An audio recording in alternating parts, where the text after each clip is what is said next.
Well, today it is my great pleasure to welcome Linda Markley as my guest to the podcast. Hi, Linda. Hi, Nora. How are you? I am doing well, and I'm doing especially well because talking to you is always a great pleasure. I want to make sure that folks that are listening understand that Linda is a lifelong learner and teacher and is so passionate that all of us that love learning, teaching, language, and outreach just follow Linda around like little ducklings. Linda actually won an award for advocacy, a national award for advocacy. I'm going to let her talk a little bit more about that because part of what you said, Linda, during the reception of that award on advocacy deeply touched everyone's hearts because you were talking about hearts. So, what, what can you tell us about how to advocate for students, for teachers, for languages? How do you do it? Well, it's like scaffolding a lesson plan. You just start, in the beginning, kind of it yourself, and maybe it's like a real world application too. You kind of take it from yourself to your immediate environment and the people around you, and then you take it to your community, and then you take it to a bigger community, and next thing you know, it's out into the world. So, um, I think that's basically how I have approached advocacy. It's from Latin, it means to call to one's aid. And so I just called on other people to help me to spread the good word of learning and learning languages and the importance that they have in the world. It's interesting that you talk then about gaining a total community to help you, that you're not trying to do this on your own. Where did you begin when you started pulling people to help you, to be on that team, to call to your side, as you say? I started with myself because I wanted to create a different experience for students who would then become ambassadors for world languages. So I would go to cocktail parties or, social events, and people would say, "What do you do for a living?" I'd say, "I'm a teacher." And they'd say, "Oh, what do you teach?" And I'd say, "Languages." And they'd go, "Oh." And then kind of the war stories would start. And, hopefully people that weren't twitching too much as they were talking about their experiences with languages. And what I got a lot of was, too much grammar, too much memorization. I took 100 years of Spanish or French or German, and I don't know how to say anything. And that just kind of broke my heart because to me, learning a language opens up your world, and you want to connect with other people and communicate with them and connect to their heart. It's a huge open door to the world, and I wanted to provide that for my students. So I looked to my own personal experiences and said, I want something kind of better for my students. I want them to have meaningful, personalized experiences with language. I had surveys. I've 30 something years of surveys from the very beginning of the year and every 9 weeks after that till the end of the year, getting input from students. What did you find to be helpful? What did you like? What didn't you like? What do you think you can do with the language? What would you like to do with the language? And I would develop my lesson plans from there. I didn't really stick to a book, and definitely not a workbook where it was just drill and kill and the grammar hammer. I tried to create little pods of real world scenarios in my classroom.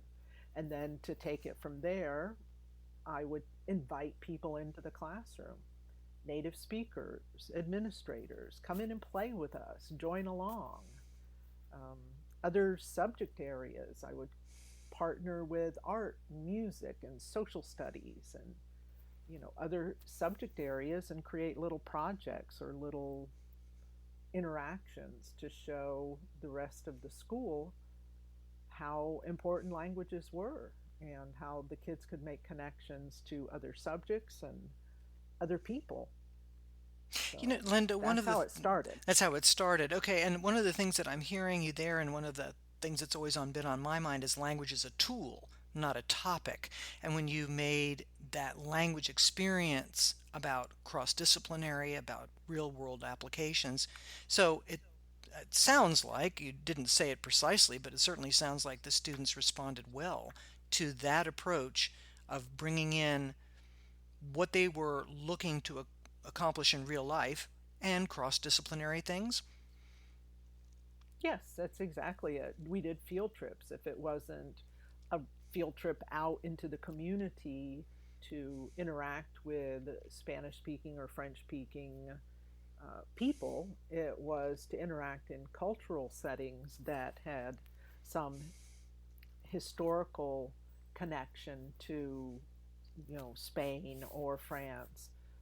For example, down in Miami, because I live in Florida, or over in Ybor City, where the cigar factories were, and all the Cubans that came there, and the little centros, the cultural centers that were there. And we would tour them and hear native speakers tell the history of them. And we just, St. Augustine is not too far from here, and we would go to, America's really first city that was founded by Ponce de Leon. So I tried to, take them out into the world, but then I wanted to bring the world into them. So we had little virtual field trips in the classroom. And with technology today, you can do all kinds of virtual field trips through the internet and everything. I just shared yesterday on Facebook a Holbrook Travel, a travel company, family owned business in Florida, and they're struggling, but they're trying to still keep that excitement alive for travel. So they did a virtual demonstration of making arepas and cafe in Costa Rica. And so I shared it with my students and with Spanish teachers and said, here's a cultural experience that you can enjoy, that you can appreciate, how we're alike, but how we're different, and how we're all, you know, culturally connected, and also how we um, have so many commonalities in this, COVID situation we're in right now. And, they're wearing masks and they're social distancing, but they're still having their arepas and their cafe. They're finding a way to still connect and communicate with one another. So it was a little, you know, kind of a peek at, they can't travel there in person, so we could do it virtually. Linda, we're started by chatting about advocacy, and our focus today is about advocacy broadly defined, 'tis true. It's been interesting, though, you've gone directly to the way that the class itself feels, the lessons that you provide, the ways that you uh, have the students interact with the world. Connect back again to what does this do for advocacy for languages? It creates a positive experience. If kids feel comfortable and they're allowed to be curious and explore, and they don't feel that there's a right or a wrong, or that they're in an uncomfortable situation, that it's, us against them, just giving them opportunities to make those connections themselves and explore it on their own. When you speak then with your colleagues, I mean, thinking about the folks in the world language department in the school that I used to teach in, for example, how we would interact and swap stories and make sure that we all understood what we were all doing together, although we had our own approaches. How did how does that go when you're working with, well, teachers that are, yes, perhaps in the same school or the same school district, but even larger? How bringing some of that vision, do you have any trouble bringing that vision to others, or is it the pathways that you bring help them to understand how to move in this direction also? I mean, there are some that are not so open and receptive to, how other teachers do things, but all you can do is just model behaviors and just model what is best for your students and what's best for you. And so I just kept on my path, and others looked at it and were influenced by it and tried to do similar things, or we collaborated, across schools too. I had my students that were pen pals, and we did video exchanges with other schools in Florida and outside of the country as well. So you can only model it and hope to make it very inviting for other people to come in and be curious and explore and play with you. Mm-hmm. Now, right now we've been focusing a lot on their students, and we were taking a look a little bit here at your direct colleagues and so forth. Can you bring in then what happens when we're bringing this new vision of approach to administration? How much did they embrace the work and the advocacy? How might you have called them to your side? Well, here again, it comes down to not having any fear of judgment, fear of not being not belonging or being invited in. So I would invite the administrators into the classroom and put them in a group with some kids and let them just play along with the kids and let the kids handle it. And the administrators would see how much the kids could do, how much they could speak the language, how much fun they were having, how meaningful it was to them. And it was a no brainer. The administrators saw that. And then we did a school wide activity to involve colleagues because sometimes there can be competition between languages to get enrollment. And so we did a passport activity where every language student had a passport and they would talk to different people in the school. They had to make connections to their different subject areas about maybe a famous person in math who was a Hispanic or that sort of exchange. And when they went in the cafeteria, they would get a stamp from the administrators because the administrators were on cafeteria duty. And if a student went up and spoke to them and taught them a new phrase or a proverb or something like that in the target language, then the administrator would stamp their passport. So it became a school wide awareness and kind of invitation and then inclusion where everybody was part of it and welcomed in. Phenomenal. That's really pulling people to your side. Okay, so now help me with the language in the community. Now we're getting out into this country. One of the things that we know about the enrollment for, say, learning languages outside of one's native language in Europe has usually been placed at 97%, and the United States, the level overall is 20%. So, how do we bring your sense of advocacy and the joy that you've expressed so far out into the larger communities, out into our states? Businesses, a lot of business connections, inviting business partner ins. Every school has a business partner. If you can connect it to a business that has a large population of employees or a connection outside of the country with their business to a Spanish speaking country. I mean, Florida, we're the gateway to Central and South America. So there are a lot of businesses that do, trade and their business is dependent upon these areas. And so we connected to them, invited them in to be guest speakers, to be mentors. My upper level students all had mentors that were native speakers and we would have get-togethers and they would come to the school and talk to the kids. They would talk to them on the phone. Then beyond that, the state organization, we made a lot of connections there with promoting languages, and then we went to the legislators and showed them, highlighted our program, highlighted student performances, had the students write letters to them. Ybor City, I mentioned earlier, they were going to tear down the Centro Asturiano in Ybor City, which was where all of the Asturian people came from Spain to work in the cigar factories. And my students were so moved by the beauty of it and the people that had a history there with their families that they wrote letters to the legislators in Florida. And lo and behold, they came up with some money to help preserve it. And the kids felt like they had done a great heroic deed. And it made them feel really good about themselves and their language skills and the power of language and having those cultural understandings and connections to be able to speak intelligently and have the power to make a difference. There's a lot of push and pull with programs needing money, needing support, needing personnel, and so forth. What kind of response did you get from legislators at the, say, district or state level or beyond, based on the history you have nationally, to the idea of uh, increasing language and focusing on language?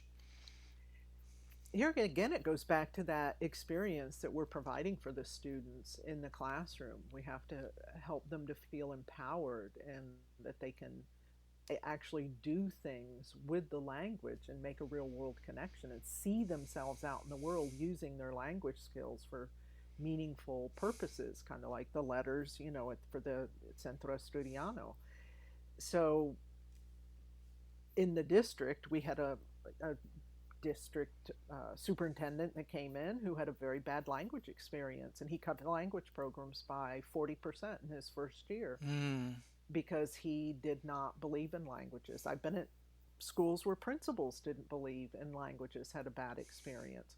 Legislators, when I went to Tallahassee, when the coding bill came up and they were going to allow coding, computer coding classes to substitute for taking a language credit, the legislators, the ones that were voting against languages and in favor of the coding bill, they had bad experience as well. The one that introduced it, actually, that's how he presented it, was he had a bad experience. It was he found it very worthless to take a language, and he was from South Florida, and he had a resentment about that, and he didn't want his son to go through that same sort of bad experience because it basically was a waste of time in his opinion. And he presented that, and the legislators that didn't have a good experience, they agreed with him. So how did I turn that around? Yeah. Was I talked to the legislators that did have a good experience, or I took it from a human point of view, and I said, at the end of the day, when you sit down to the table with your children and with your, spouse or whoever is at the table with you, an invited guest, do you want to make a heart connection through communicating, through language, or do you want to be using technology? Do you want them on their cell phones or on a device? And that resonated. And I said, opening up your heart to the rest of the world, that's what we really want to do. We don't want to be on a device. And computer coding is just going to create more devices. So You they know, that resonated. that it resonated, and that solved it, as it were. I mean, at least for that particular moment, that idea that human language is key. It's the heart to heart connection, that this is Mm-hmm. about humanity. There's a lot of still digital pushback, uh, because, well, digital devices are so exciting to use and have so many compelling things going on to them. So how again do you speak currently? How else do you go about helping people to understand the humanity of language? Making those real world connections, showing them how language is a powerful tool and a pathway to speak to someone's heart, to make a connection to their heart with common experiences, common human, behaviors, needs, wishes, desires, those sorts of things. We're all human beings, and we all, have Maslow's hierarchy of needs. And so if you can tie your lessons into that and have the students have positive experiences and see themselves as human beings functioning with other human beings in the world and trying to understand each other and hold hands and live harmoniously together, accept each other's differences and appreciate them. Don't look at them as a threat or as something to judge and dismiss. Embrace it. You know, Linda, all of the speaking that you've been doing here today has been very about positive, having a positive look at humanity, having a positive look at our own experiences, being kind and compassionate to ourselves. You yourself have a website, spiritofteaching.org, where you speak about hope and you speak about kindness and being compassionate to others and to oneself. And I absolutely love the logo on your site and on the Sunday Spirit Spark newsletter that you put out that has an image that can look a lot like a sunrise, okay, light coming out, but in fact is evocative of a seashell. Can you talk about your site, about why there's a shell that also kind of looks like a sunrise, if you will? What are you doing there? What are you what are you reaching out for? What are you helping people to do? Well, that's actually my daughter's creative genius as a graphic designer and a filmmaker, but it is a shell from the Camino de Santiago, and it also is a sunrise to give hope and new horizons and rebirth, sort of thing, and pathways. It looks like pathways as well. And also, there's a little filament in there, like a light bulb, like an epiphany, like making those connections and having those aha moments. And I think that that's what I tried to provide for my students, and that's the learning journey period for any subject, but especially for languages. It can be so powerful when they have those aha moments and make those heart connections. And I had that experience when I did go on the Camino de Santiago, and it's a pilgrimage.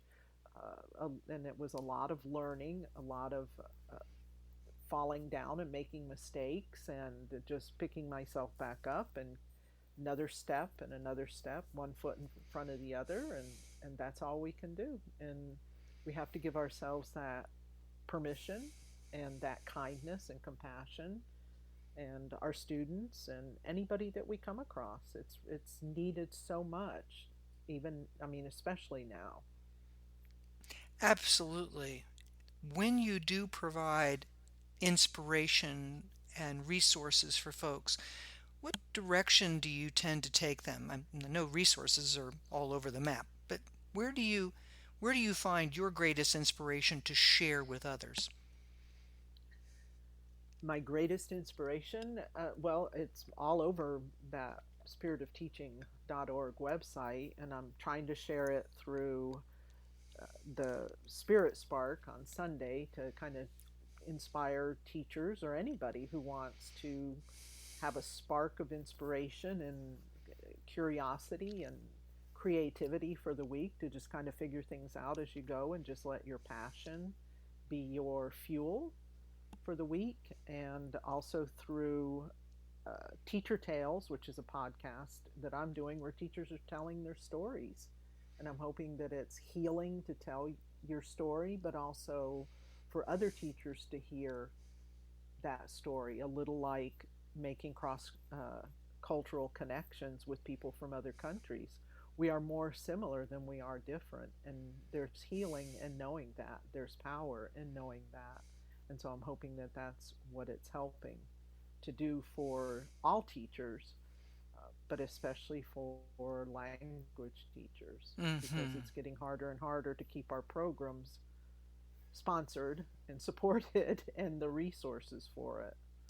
Why do you think that's so, Linda? In Florida, there are over 300 languages spoken, and you would think that, and it's a very much of a misconception. People will be like, Florida must have a lot of support for language programs, and it's not true. And I don't know if it's people just feel that it shouldn't be taught in schools because there are enough native speakers living here that can handle the job. But the thing is that they will handle the job because they can, because they have the language skills. And so we need to be teaching all children to learn another language, so that they can bring that to their job. And there was a survey, and here again, I talk to anybody and I pass my passion on to anybody. The Terminex guy that comes to my house, he sprays for bugs, and we have conversations about languages and other cultures. And he told me about an article he read that was about soft skills and Google and their employees, and how they, instead of technology skills, they wanted their employees to have a more open heart and connection to other people and cultures. And I took that from the Terminex guy. He shared that with me, and I used it when I went to Tallahassee and was advocating with the legislators against the coding bill. So that's how you make those connections, and that's how you advocate. And you just passion. I pass on. I pass on my love of languages. I pass on my experiences of the power of languages that I've had, and my students and everybody that I know. I just pass it on and just get everybody. I call them to my aid. That's advocating. And I let them tell stories, and I let them partner with me. And now we have more power and a louder voice. Phenomenal. And with that website and with your Spirit Spark and with your podcasts, I was about to ask that question again. How do you call people to your side? But you just said it beautifully. That's exactly how you do it, by just reaching out and continuing to provide these conversations and pass it on. I Mm-hmm. pass on, huh? Yep. I mean, and there were legislators that saw me coming and ran the other way. Marco Rubio was one of them because he did not want to hear again and again and again, because he didn't want to take action on it for his own reasons and stuff.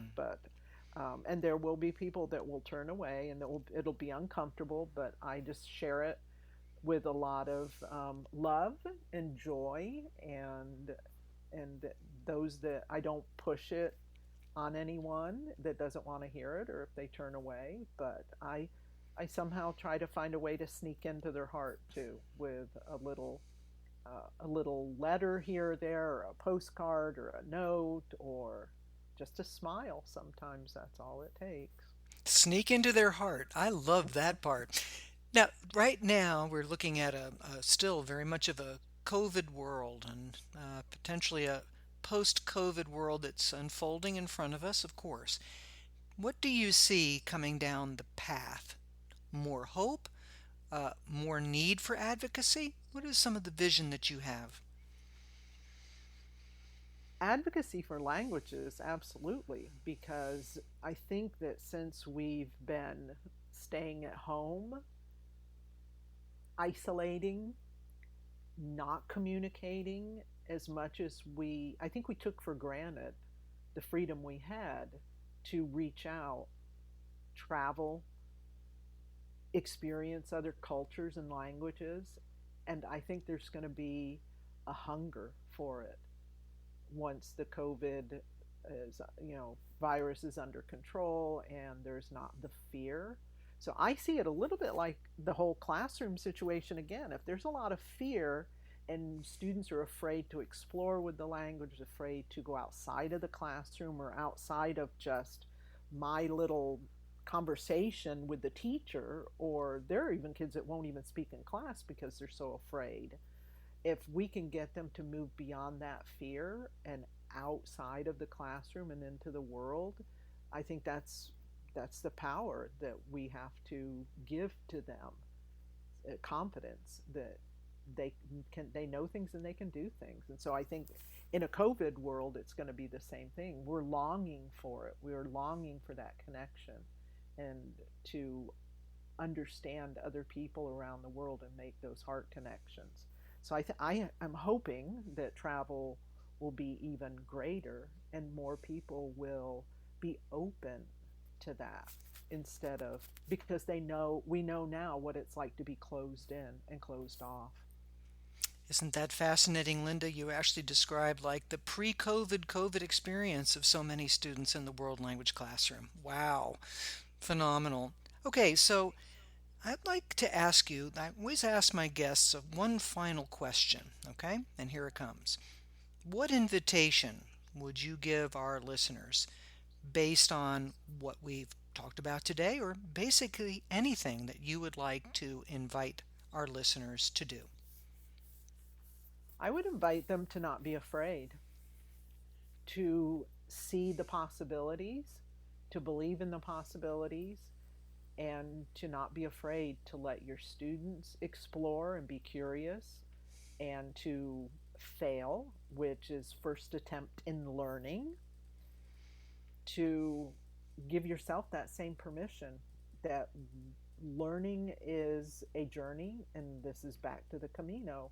It's just one foot in front of the other. It's not a prescription like what's going on in schools nowadays.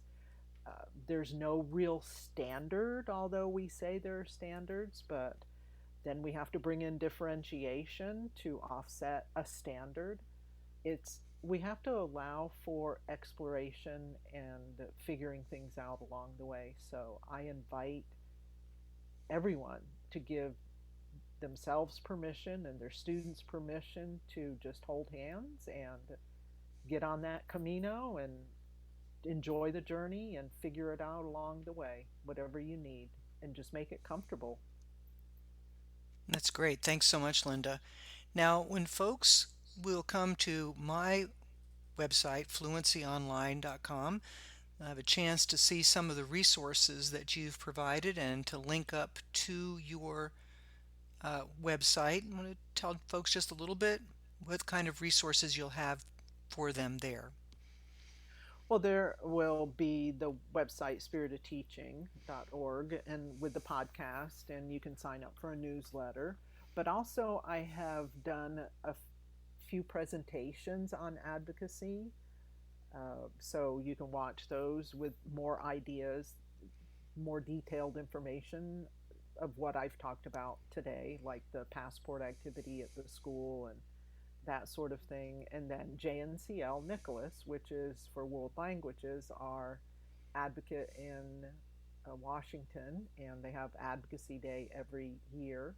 So lots of resources there, and also for ACTFul, lots of resources there. So other advocacy tools, the state organization, there's I put a link in there too to a PowerPoint that you can take and use the different ideas and slides and stuff to create your own, and even videos that you can show during parent teacher night, or to any opportunity that you have at a PTA meeting, at the school board meeting, all of those things. That's great. Lots of great resources. Thanks so much, Linda. I appreciate it. And thank you so much for this conversation today. It's been a lot of fun to talk with you and to learn, as always, from you. Well, thank you for having me. It's been great. So take care and keep advocating, okay? I will, and I'm going to call everyone in my path to my aid. I can well imagine it. I'm looking forward to seeing that continue. Take care now. Bye.